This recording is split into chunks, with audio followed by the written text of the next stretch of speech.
Alright. Good stuff. What are we supposed to do here? On your phone? Yes. It is? How'd you do the upload that? Uploaded it, yeah. It is.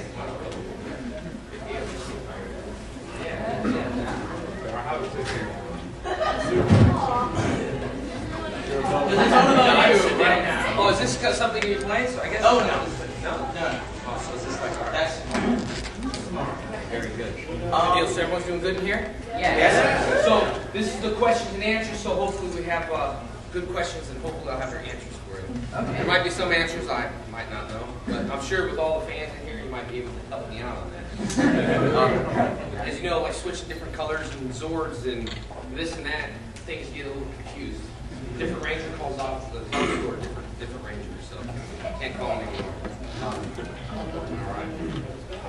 So, but thank you guys for being. You guys enjoying your time so far? Yeah. Good deal. Yeah. All right. Listen to Jenny outfit in the back there. All right. Questions and answers. Oh yeah, see these things. Yeah, very good, man. Yep. She went first. Yes. How does it make you feel to know that every girl in here has probably had a crush on you at one point? It's kind of funny because, you know, everyone's older now. So I get girls that run up and hug me and they're like, I was your biggest fan when I was 8 years old. And they're like women now. It's like, oh, don't say that too loud, make me feel old. But yeah, it is pretty crazy though.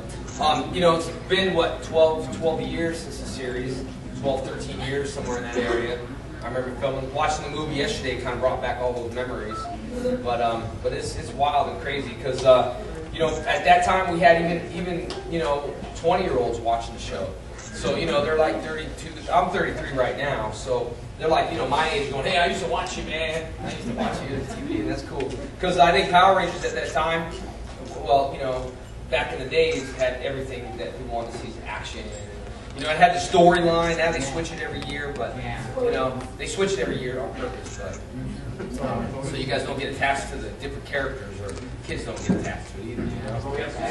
So they switch them here.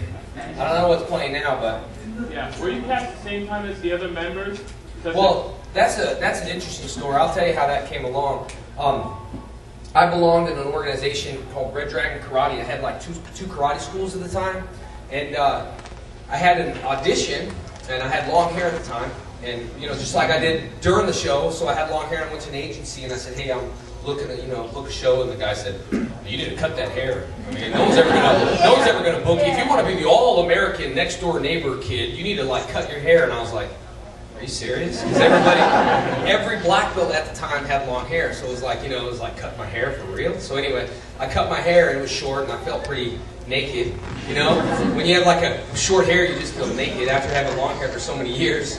Yeah, and I went in there and I said, "Okay, well, here I am. I cut my hair." And he's like, "I'm too busy. We're busy. I'm booking a Coca-Cola commercial." And I said, "Yeah, but I just cut my hair and you said you represent me." And he goes, "No, I can't represent you. But here's a show called Phantoms." And at that time it was called Phantoms, and it was Power Rangers. He goes, "Here, we'll just call it even. Here's the script. It's karate. It's right up your alley." And I went on the audition. And then, obviously, I got a call back. I was like, you know, the producers call back, and it was me and like 10 other girls. So I was at Saban headquarters, and I was thinking, are they booking me? Or is this a girl or a guy role? Because if it's a girl role, I'll have to start whacking them out one by one, you know? Until there's just me standing in the hallway. All the girls laying around. Wasn't me.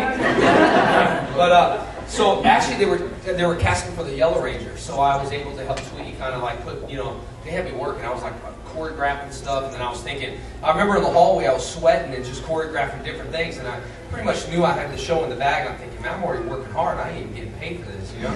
I'm putting stuff together and all that, and then that's how I, you know, got the role. Out there in Hollywood, every actor does everything. It's just the way, you know, it's what we're supposed to do. You do this? Absolutely. You do that? That's what I do. So when on the audition, it was like every actor says, "Yeah, I'm a black belt in this," and I was watching all the auditions, and I was thinking, oh man, I competed a lot, and I was thinking, all I need to do is go up there and treat it like a tournament, and I'll be fine, because guys were up there going, "Yep, all right, you ready for my thing? All right, here." Yeah! And I was thinking, oh man, I got this one next. And then just auditioned and, you know, got the role and stuff like that. And then right after I got the role, what happened? The agency sued me and said, no, we represent you. What happened? What about us? And I was like, no, you made me cut my hair. I heard Austin St. John is a Muay Thai fighter now, and I'd really like to just fight him. It'd be fun, right? Battle of the Rangers. I think it'd be fun. It'd be a good thing. So put it out there, put the challenge out there. But it'd be fun. I think it'd be fun. You know, Red Ranger versus the old Red Ranger. It'd be cool. Oh, it'd be good. The Green Ranger versus the Red Ranger. Yeah. So put it out there and put the challenge out to me and see who steps up. I'll be happy to. Out of my foot, right here on the right side of my foot.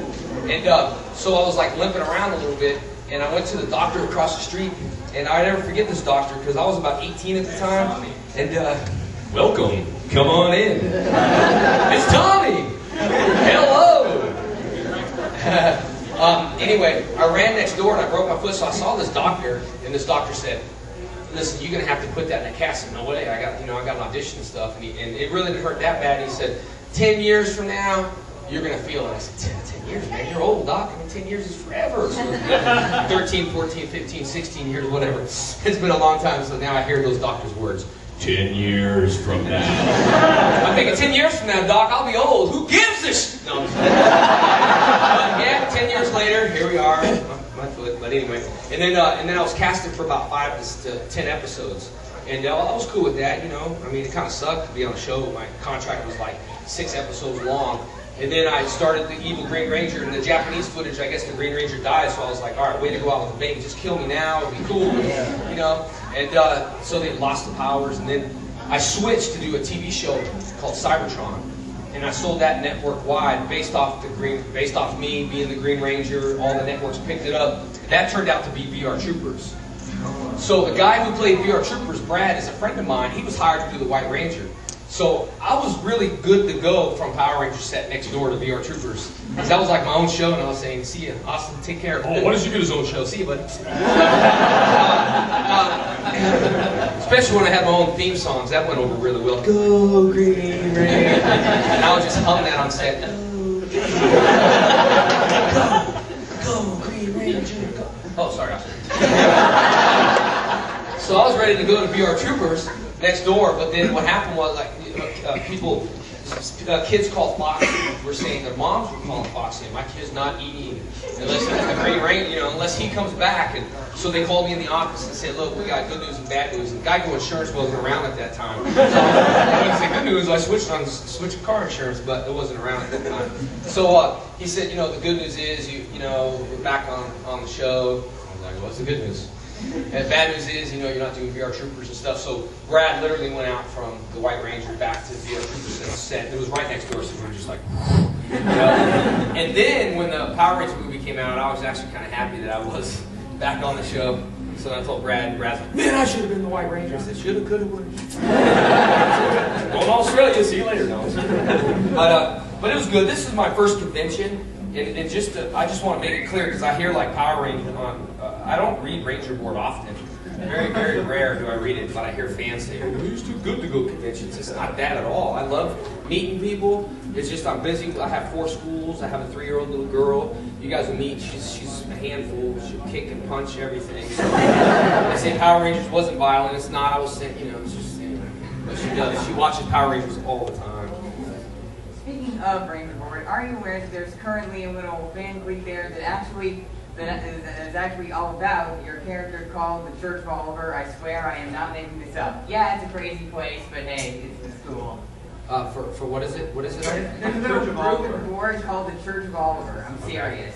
And what's in the what are they talking about? Basically, it's just a sort of satirical fan religion based around Tommy.